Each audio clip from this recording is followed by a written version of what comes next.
67 కోట్ల మంది వానరులు మహావీరులైనటువంటి వారు రామలక్ష్మణులతో కలిపి పడిపోయాడు. ఒక్క వానరుడు యుద్ధభూమిలో లేచి తిరుగుతున్నవాడు లేడు. ఇంద్రజిత్ శక్తి తెలుసు కాబట్టి విభీషణుడు వెళ్ళిపోయాడు, దొరకలేదు.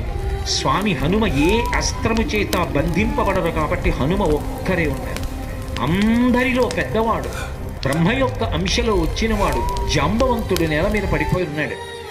విభీషణుడు కాగడా పట్టుకుని అడిగాడు, తాతా కుశలమేనా అని అడిగాడు. వానరులలో శ్రేష్ఠుడైన హనుమ బ్రతికి ఉన్నారా అని అడిగాడు జాంబవంతుడు.